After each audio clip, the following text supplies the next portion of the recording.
కోర్టులో విశ్వ బయట పెట్టిన నిజంతో వల్లి నిజ స్వరూపం తెలుసుకుని చంపపగలగొట్టిన రామరాజు ఇంట్లోంచి బయటకు గెంటేసిన చందు. ఇదంతా ఎలా జరిగిందో వీడియో ద్వారా చూసేద్దాం. ఎక్కడ వీడియో స్కిప్ చేయకుండా చివరి వరకు చూస్తే పూర్తిగా మీకు అర్థమవుతుంది. వీడియోని లైక్ చేయడం, షేర్ చేయడం మర్చిపోకండి. మీ లైక్, షేర్ మాకు మంచి సపోర్ట్ ఇంకా ఎంకరేజింగ్ గా ఉంటుంది. మీరు కనుక ఛానల్ ని ఇప్పుడే విజిట్ చేస్తున్నట్లయితే సబ్స్క్రైబ్ చేసుకోవడం, పక్కనే బెల్ ఐకాన్ లో ఆల్ ట్యాప్ చేయడం మాత్రం అస్సలు మర్చిపోకండి. మీరు ఇలా చేస్తే నేను పెట్టే ప్రతి వీడియో మీకే ఫస్ట్ నోటిఫికేషన్ రూపంలో వస్తుంది. సో ఫ్రెండ్స్, ఇక స్టోరీలోకి వెళ్ళిపోతే కనుక విశ్వ అమూల్య విషయం ఇప్పుడు కోర్టుకు వచ్చేసింది. ఎందుకంటే విశ్వ చేసిన పని వల్ల అమూల్య జీవితం ఇలా అయిందని చెప్పి ధీరస్ తీసుకెళ్లి కోర్టులో పోలీస్ స్టేషన్ లో కంప్లైంట్ పెట్టాడు కదా. సో ఆ కేసు కాస్త ఇప్పుడు కోర్టుకు వెళ్ళింది. కోర్టులో ఇక నిజాలు తేలాల్సినటువంటి పరిస్థితి వచ్చింది. అలా ఉన్నటువంటి టైంలోనే ఇక అందరూ కూడా అమూల్యకి ధైర్యం చెప్తారు. నువ్వేం భయపడకు, కోర్టులో ఏ మాత్రం కూడా భయపడకుండా అన్ని నిజాలే చెప్పు, న్యాయం చట్టం మన వైపే ఉంటాయి అని చెప్పేసి రామరాజు కూడా కూతురికి చాలా చక్కగా ధైర్యం చెప్తాడు. అమూల్య కూడా ధైర్యంగానే కోర్టులో అడుగు పెడుతుంది. ఫ్యామిలీ అంతా కూడా కూర్చుని ఉంటారు. ఒక పక్క భద్రావతి వాళ్ళు కూడా కూర్చుని ఉంటారు. సొంత అక్కనే ఎదిరించి తన కూతురు జీవితం కోసం నించుంది నా చెల్లెలు అని చెప్పేసి, నా భార్య అని చెప్పేసి రామరాజు అనుకుంటూ ఉంటాడు. ఇక భద్రావతి, అక్కని కూడా ఎదిరిస్తావా? నీ కూతురే ఎక్కువైపోయిందా నీకు? చెప్తాను, నా మేనల్లుడు ఎలాంటి తప్పు చేయలేదని నిరూపించుకుంటాను అని భద్రావతి గట్టిగా అనుకుంటూ ఉంటుంది. ఇలా ఉన్నటువంటి టైంలోనే ఇక అక్కడ కోర్టులో వాదోపవాదాలు జరుగుతూ ఉంటాయి. ఇక జడ్జి గారు అన్ని విన్న తర్వాత 2 రోజుల్లో తీర్పిస్తాము, మళ్ళీ 2 రోజులాగి వాయిదా అని చెప్పి చెప్తారు.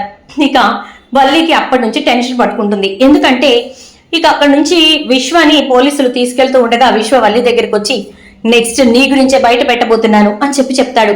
ఏంట్రా, ఏం బయట పెడతావు అని అంటే, అసలు నాకు తనకి మధ్య రాయబారాలు నడిపింది నువ్వేనని చెప్పి. ఎందుకంటే మా ఇంటి పరువు ఒక్కటే పోతే పోదు కదా, రామరాజు గారి ఇంటి పరువు కూడా పోవాలి అంటే రామరాజు ఇంట్లోనే వాడికి శత్రువు ఉందనే విషయం వాడికి తెలియాలి. బాధతోటి గుండెపోటు రావాలి. అసలే నువ్వు చాలా ప్రియమైన కోడలివి కదా అంటాడు విశ్వ. దాంతో ఇక వల్లి అయితే టెన్షన్ పడుతూ ఉంటుంది. ఒక పక్క నుంచి ఇప్పటికే ఇంట్లో భర్త దగ్గర మంచి పేరు లేదు, అత్తగారి దగ్గర మంచి పేరు లేదు, తోటికోడళ్ళ దగ్గర మంచి పేరు లేదు. ఓ పక్క నుంచి అత్తగారు మిగతా ఇద్దరిని కూడా చాలా దగ్గరగా తీసుకుంటుంది, ప్రేమగా చూసుకుంటుంది. తన్ని మాత్రం పట్టించుకోవట్లేదు. ఇదంతా చూస్తూ ఒక పక్క బాధపడుతున్నటువంటి వల్లి అయితే ఇప్పుడు విశ్వ పేల్చిన బాబుతో ఒక్కసారిగా షాక్ అయిపోతుంది. ఇదెక్కడి గోలరా దేవుడా, నాకు ఈ విశ్వగడ ఎలా తగులుకున్నాడు దేవుడా, ఈ విషయం బయట పెట్టకుండా ఉంటే చాలు అనుకుంటూ ఉంటుంది. ఇక ఈలోపు ఇంట్లో వేదవతి ప్రతి విషయాన్ని నర్మదకి, ప్రేమకే చెప్పటం, వల్లితో మాట్లాడకుండా ఉండడం గమనిస్తూ ఉంటాడు రామరాజు. ఇక తెల్లారితే అమూల్య కేసు హీరింగ్ అనగా రామరాజు వేదవతిని కూర్చోపెట్టి, నీతో మాట్లాడాలి బుజ్జమ్మ అంటాడు. ఏంటో చెప్పండి అని చెప్పని అనేసరికి, ఎందుకు నువ్వు వల్లి అంటే కోపంగా ఉంటున్నావు? వల్లి ఏమైనా తప్పు చేసిందా అని అడుగుతాడు. అదేంటి, ఎందుకు అలా అడుగుతున్నారు అని చెప్పని అంటే, ఎందుకో నాకు వల్లి తప్పు చేసిందేమో అనిపిస్తోంది అని అనగానే, లేదు అలాంటిదేమీ లేదండి అని చెప్పి చెప్తుంది. మరి ఎందుకు నువ్వు వల్లితో చాలా హార్ష్గా బిహేవ్ చేస్తున్నావు? ఎందుకు తన్ని చూసి చూడనట్టుగా పోతున్నావు? ఏదన్నా అడిగినా కూడా సమాధానం చెప్పట్లేదు. ఏది కావాలన్నా నర్మద ప్రేమని పిలుస్తున్నావు తప్ప వల్లితో అస్సలేమి చెప్పట్లేదంటే, మీరే అన్నారు కదండి రెస్ట్ ఇవ్వండి, నా కోడలు ఏ పని చేయకూడదు అని. నేను రెస్ట్ అయితే ఇమ్మన్నాను, కానీ నువ్వు మరీ అంతిదిగా తీసిపారేసినట్టుగా చూడమని చెప్పి నేను అనలేదే. కానీ నేను చెప్పిన దానికి నువ్వు చేస్తున్న దానికి ఎక్కడ పొంతన కుదరట్లేదు అని అంటాడు. దాంతో ఇక వేదవతి, కొన్ని రాను మీకు బయట తెలుస్తాయి, పోను ఎవరు ఏంటో అనేది మీకు అర్థమవుతుందిలేండి అంటే, ఏదో విషయం దాచిపెడుతున్నావు అని నాకు తెలుస్తోంది బుజ్జమ్మ, కానీ అది నేను తెలుసుకోవాల్సిన విషయం అయితే మాత్రం తప్పకుండా తెలియచే.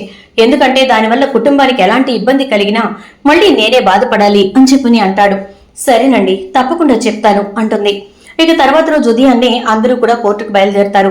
అమూల్య కూర్చుని బాధపడుతూ ఉంటుంది. ఎందుకు అమూల్య, ఎందుకు ఏడుస్తున్నావు అంటాడు రామరాజు. నా వల్ల ఏ రోజు కూడా పరువుతో బ్రతికినటువంటి మీరు, ఎప్పుడూ కూడా పరువు పోగొట్టుకొని మీరు నా వల్లే పరువు అంతా పోగొట్టుకుంటున్నారు అంటే, నువ్వు కావాలని చేసింది కాదు కదా అని అనేసరికి, అవునా, నేను కావాలని చేయలేదు, నేను చెప్పుడు మాటలు విని ఇలా తయారయ్యాను అని చెప్పి అంటూ ఉంటే, నానా కోర్టు టైం అవుతుంది వెళ్దామా అంటాడు ధీరజ్ వచ్చి. అనేసరికి సరేరా పదండి అని చెప్పి బయలుదేరిపోతారు. కానీ చెప్పుడు మాటలు విని ఇలా తయారయ్యాను అని అమూల్య అన్న మాటలు రామరాజు గుండె తొలిచేస్తూ ఉంటాయి. ఎవరు చెప్పారు, ఏం చెప్పారు, ఎవరి మాటలు విని ఇలా తయారైంది ఆలోచిస్తూనే ఉంటాడు రామరాజు. అయితే ఇక కోర్టుకు వెళ్లిపోతారు. కోర్టులో అందరి ముందు జడ్జి గారు ఇక విశ్వని అమూల్యని ప్రశ్నిస్తూ ఉంటే అమూల్య జరిగింది మొత్తం చెప్తూ ఉంటుంది.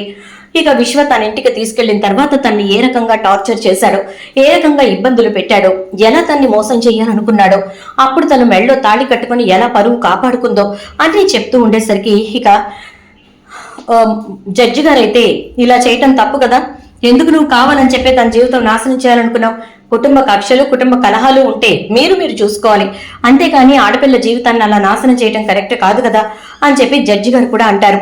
ఇక ఆ మాటలతో విశ్వ అయితే సార్ నేను చేశాను అని అంటున్నారు, కానీ అసలు వాళ్ళ ఇంట్లో నుంచి ఎవరో ఒకరు నాకు సహకరించకపోతే అంటూ ఉండేసరికి ఇక విశ్వని ఏదైనా చెప్పాల్సింది ఉంటే చెప్పు అని అంటే చెప్పాలి సార్, ఖచ్చితంగా చెప్పాలి. ఎందుకో తెలుసా, అసలు నేను తనతో మాట్లాడడానికి తను నాతో మాట్లాడడానికి వాళ్ళింట్లో వాళ్ళే ఎవరో ఒకరు నాకు హెల్ప్ చేసి ఉండాలి కదా, అది మీరు ఎందుకు ఆలోచించట్లేదు అంటే ఇప్పుడు ఎవరు హెల్ప్ చేస్తే నువ్వు ఇదంతా చేసావనేది మ్యాటర్ కాదు, నువ్వెందుకు చేసావనేది మ్యాటర్ అంటే నాకు అదే మ్యాటర్ సార్. ఆ ఇంట్లో నుంచి నాకు ఒకరు పూర్తి సహకారం అందించారు, వాళ్ల ప్రోద్బలంతోనే నేను ఇంత దూరం వచ్చాను. ఒక రకంగా చెప్పాలంటే నేను ఆలోచించింది కొంచెమే అయితే వాళ్ళు నాతో ఇంతవరకు తీసుకొచ్చింది చాలా ఎక్కువ.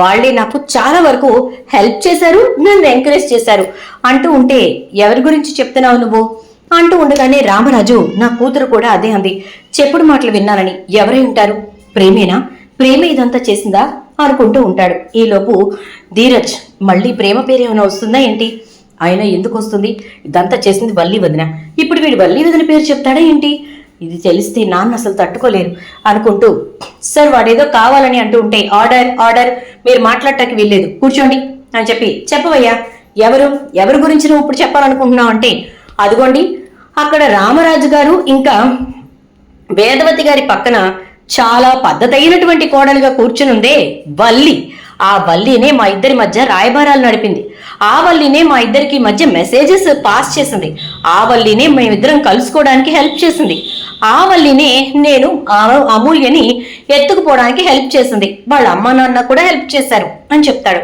దాంతో ఒక్కసారిగా వల్లి అయిపోయావురా, వేసేసావురా నా నెత్తి మీద బండ, ఇప్పటికే నా కుటుంబం అంతా నన్ను వెలివేసింది, మా మామయ్య గారు ఒక్కళ్ళు నా పక్కనుంటే చాలే అనుకున్నాను, అయిపోయింది, ఇంకేముంది, ఆయన గారు నా గురించి ఏమనుకోవాలో మొత్తం అనేసుకుంటాడు, ఇక ఇప్పుడు నాకు ఇంట్లో స్థానం కూడా ఉండదు. ఒరే విశ్వ, ఎందుకురా నేనంటే నీకు ఇంత కక్ష అని అనుకుంటూ ఉంటుంది. అమ్మవల్లి ఏంటి వాడు అంటుంది అంటే వాడేదో కావాలని చెప్తున్నాడు మావయ్య గారు అని అంటూ ఉంటే వేదవతి మాత్రం చాలా కోపంగా చూస్తూ ఉంటుంది. నువ్వే కదే రాక్షసి ఇదంతా చేసింది అన్నట్టు వల్లి తలదించుకుంటుంది. ఇక అయిపోయిన తర్వాత సరే ఇప్పుడు ఆవిడకి కూడా శిక్ష వేయాలా ఏంటి, వేయాలి కదా మేడం, వేయకపోతే ఎట్లా, నాకు మాత్రమే శిక్ష వేస్తారా, అయినా వాళ్ళు మా దగ్గర 10 లక్షలు తీసుకుని మాకు సాయం చేశారు అనేసరికి అమ్మా అసలు విషయం బయట పెట్టేశాడు వీడు అనుకుంటూ ఉంటే చందు వల్లి వంక చూస్తూ ఉంటే ఆ 10 లక్షలు నీకిచ్చినవే బావా అని చెప్పనంటుంది. ఛీ అంటాడు చందు. ఒక్కసారిగా తలదించుకుంటుంది. ఇక అయిపోతుంది కోర్టు, విశ్వకి జైలు శిక్ష వేసేస్తారు, అమూల్యని ఇంక ఇంటికి పంపించేస్తారు, అందరూ ఇంటికి వచ్చేస్తారు. అందరూ కూర్చుని ఆలోచిస్తూ ఉండగా రామరాజు చాలా కోపంగా భుజమా అని చెప్పి అరుస్తాడు. ఏంటండి ఏమైంది, ఎందుకు అలా అరిచారు అని చెప్పని అంటుంది. ఇదంతా నీకు తెలుసా తెలీదా అంటాడు.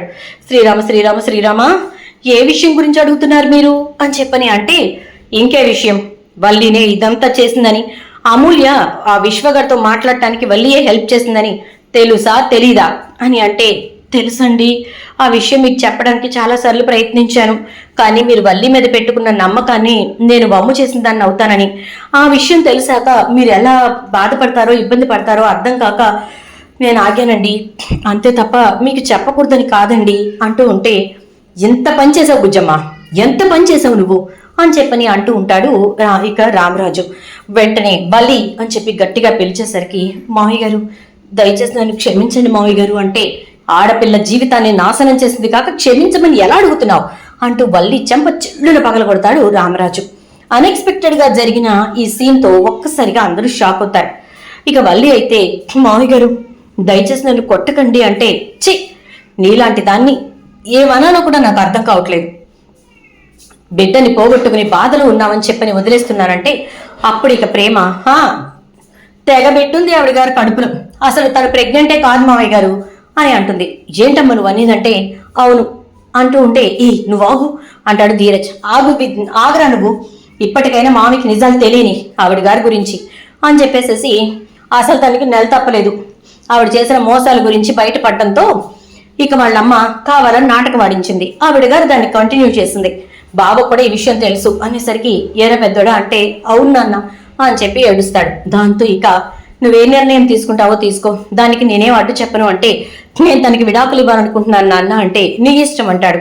దాంతో చందు వల్లిని చేతులు పట్టుకుని ఈడ్చుకుంటూ బయటకు తీసుకొచ్చి, ఇక నువ్వు ఈ ఇంటి దగ్గర నుంచి వెళ్ళిపో, దయచేసి మా కుటుంబంతో నీకు ఎటువంటి సంబంధం లేదు, నీకు నోటీసులు పంపిస్తాను, నువ్వు బతికినా చచ్చినా మాకు అనవసరం, చస్తానని బెదిరించి మాత్రం తిరిగి ఇంట్లో అడుగుపెట్టే ప్రయత్నం చేయకు, నీకు విడాకుల నోటీసులు వస్తాయి, వాటిని తీసుకుని జాగ్రత్తగా సంతకం పెట్టు అని అంటాడు. చూద్దాం రాబోయే ఎపిసోడ్స్ లో ఏం జరుగుతుందో. వీడియో నచ్చితే లైక్ చేసి షేర్ చేయండి, ఛానల్ సబ్స్క్రైబ్ చేసి పక్కనే బెల్ ఐకాన్ లో ఆల్ ట్యాప్ చేయండి.